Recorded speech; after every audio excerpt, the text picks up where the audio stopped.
कहते हैं कि द्रौपदी अपने पिछले जन्म में बहुत सुंदर युवती थी। सर्वगुण संपन्न होने के कारण उसे योग्य वर नहीं मिल रहा था, इसलिए उसने भगवान शंकर की तपस्या की और तब शंकर जी प्रकट हुए। उस समय द्रौपदी ने हड़बड़ाहट में 5 बार वर मांगे, इसलिए उसे शिवजी के वरदान के कारण इस जन्म में 5 पति प्राप्त हुए। जब भगवान शिव ने द्रौपदी को 5 पति प्राप्त होने का वरदान दिया था, तब वह भी ये जानते थे कि उसे अपने 5 पतियों के साथ पत्नी धर्म निभाने में समस्या होगी, इसीलिए उन्होंने द्रौपदी को ये वरदान भी दिया कि वह प्रतिदिन कन्या भाव यानी कौमार्य को प्राप्त कर लेगी। इसलिए द्रौपदी अपने 5 पतियों को कन्या भाव में ही प्राप्त हुई थी। हालांकि कहा जाता है कि संतान को जन्म देने के लिए भगवान श्री कृष्ण ने उसे ये सुझाव दिया कि हर साल वह पांडवों में से किसी एक के साथ ही समय व्यतीत करे। साथ ही जिस समय वह अपने कक्ष में किसी एक पांडव के साथ हो तो उनके कक्ष में कोई और पांडव प्रवेश न करें। यदि कोई पांडव ऐसा गलती से भी कर लेता है तो उसे 1 वर्ष का देश निकाला भुगतना होगा। माना जाता है कि द्रौपदी, जो 5 पांडवों की पत्नी थीं, 1 से 1 साल के समयांतराल के लिए हर पांडव के साथ रहती थी। उस समय किसी दूसरे पांडव को द्रौपदी के आवास में घुसने की अनुमति नहीं थी। इस नियम को तोड़ने वाले को 1 साल तक देश से बाहर रहने का दंड था। एक बार यह दंड अर्जुन को भुगतना भी पड़ा था। अर्जुन और द्रौपदी की 1 वर्ष की अवधि अभी अभी समाप्त हुई थी और द्रौपदी युधिष्ठिर के साथ का 1 वर्ष का समय शुरू हुआ था। अर्जुन भूलवश द्रौपदी के आवास पर ही अपना तीरधनुष भूल आए, पर किसी दुष्ट से ब्राह्मण के पशुओं की रक्षा के लिए उन्हें उसी समय इसकी जरूरत पड़ी। अत क्षत्रिय धर्म का पालन करने के लिए तीरधनुष लेने के लिए नियम तोड़ते हुए वह द्रौपदी के निवास में घुस गए। उस दौरान द्रौपदी युधिष्ठिर साथ में थे। बाद में इसके दंडस्वरूप अर्जुन 1 साल के लिए राज्य से बाहर चले गए।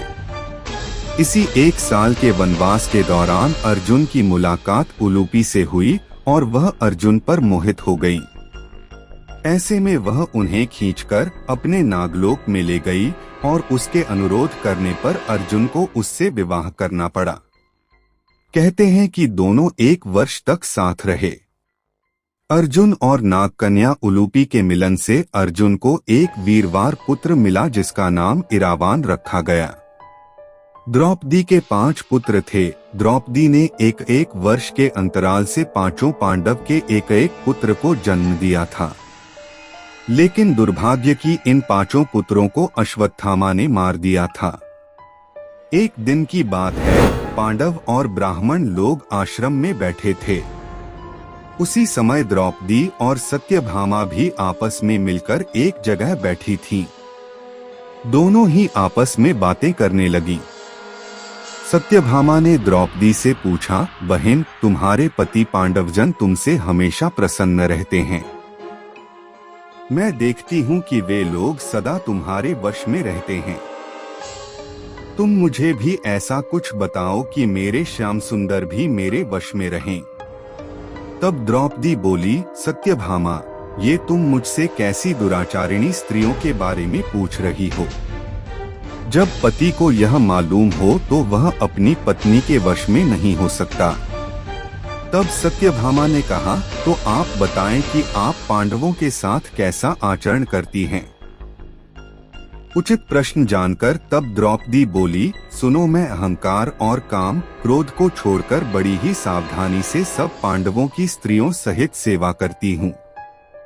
मैं ईर्ष्या से दूर रहती हूँ। मन को काबू में रखकर कटु भाषण से दूर रहती हूँ। किसी के भी समक्ष असभ्यता से खड़ी नहीं होती हूँ। बुरी बातें नहीं करती हूँ और बुरी जगह पर नहीं बैठती। पति के अभिप्राय को पूर्ण संकेत समझकर अनुसरण करती हूँ।